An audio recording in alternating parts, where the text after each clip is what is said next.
All right, welcome to The Explainer. Today, we're going to dive into a word you've probably heard thrown around but might not totally get, trusts. And trust me, they are way more than just some fancy tool for the super rich. They're a legal concept so deep, they might be shaping your life in ways you've never even thought about.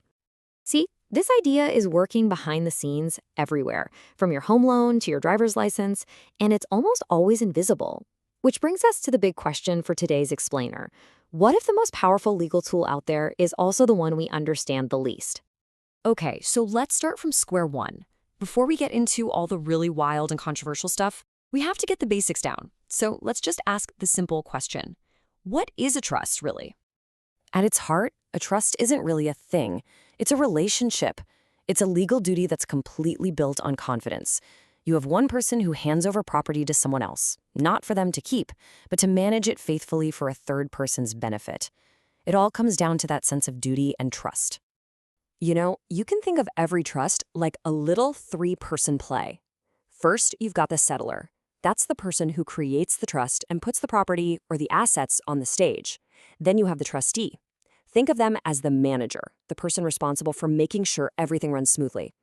And finally, you have the beneficiary. That's the person who gets to enjoy the show. Creator, manager, beneficiary. Seems simple enough, right? Well, let's see how this actually plays out in the real world.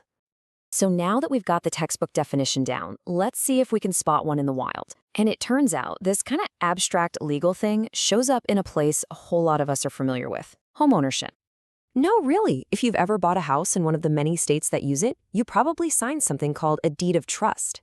And the moment you did that, you walked right into a formal trust relationship, likely without even blinking an eye. So what's the deal here? Well, a classic mortgage, which, fun fact, comes from the old French words for dead pledge, is just a two-way deal between you and the lender. Simple. But a deed of trust, that brings in a third person, a trustee. And a lot of states use this because it can make foreclosure way faster and easier for the lender without having to go to court. In this setup, you, the homeowner, are the settler. The bank is the beneficiary, and some neutral third party is the trustee, who holds the legal title to your house until you pay off that loan. Now, being a trustee is a huge deal. The law puts some seriously strict duties on them. As you can see, they have incredible power, like the power to literally sell your house if you default. But that power is balanced with some heavy personal responsibility. If they mess up, they can be held personally liable. It's all built on this foundation of absolute loyalty, which in legal terms is called a fiduciary duty. Okay, so we've got the textbook definition and we've got a real-world example. But now we're going to take a sharp turn, because some of the sources we looked at have a completely different take, an argument that these trust relationships are being created all around us, all the time, completely invisibly, and maybe without our real consent. And this is where the story gets really interesting. What happens if you're getting benefits from trusts every single day, but nobody ever told you that you were even in one?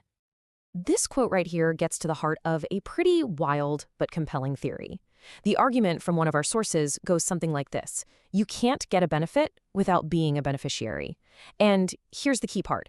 In their reading of the law, a beneficiary gives up direct legal control over the property in exchange for getting those benefits. Only the trustee actually holds the legal rights. So according to this theory, the magic word is application. When you fill out an application for, say, a social security card or a driver's license, the argument is you aren't just registering for something. You are formally applying to receive benefits from a giant, invisible government trust. So here's how this supposedly works in 4 steps. 1. You fill out an application. 2. You get a government benefit, like the privilege to drive on public roads. 3. This theory says you've now accepted the role of a beneficiary. And 4, and this is the big leap, because beneficiaries don't manage the trust, you are now legally presumed to be incompetent to manage that benefit yourself, and in doing so, you give up certain legal rights over it. And that brings us to the most shocking claim from this point of view. The idea that trusts, because they can be created silently without you even knowing it, can be used as invisible traps, putting duties on you and taking away rights from you, all without you having any clue you even entered an agreement. It's a really challenging idea, and for a lot of people, it's pretty out there. But hold on, because that's just one way of looking at the power of a trust. Other sources we found paint a totally different picture. They see the trust not as some kind of hidden trap, but as a powerful tool for freedom and privacy. So let's take a look at something called the express trust. Now, according to this way of thinking, an express trust isn't something the government creates. It's created by private people who are just using their natural right to make a contract. And because it comes from that fundamental right, the argument is that it exists outside of government control. And this is a really important difference. A corporation is what's called a creature of statute. It literally only exists because the government passed a law allowing it to. But an express trust? That's seen as a private deal, a contract between people that operates under common law, not because the government gave it permission to exist. So what does all this mean in practice? Well, what you get is basically a private legal entity. And because it's based on the constitutional right to contract, not some government rule, its supporters see it as an amazing way to handle your business with way more privacy and control. And that brings us right back to where we started, but with a whole lot more to think about. So which is it? Is a trust just a simple legal tool? Is it a hidden trap? Or is it a key to unlocking personal freedom? The sources we dug into suggest it could be any one of those things. The only thing that's totally clear is that this legal tool is way more powerful than most of us ever imagined.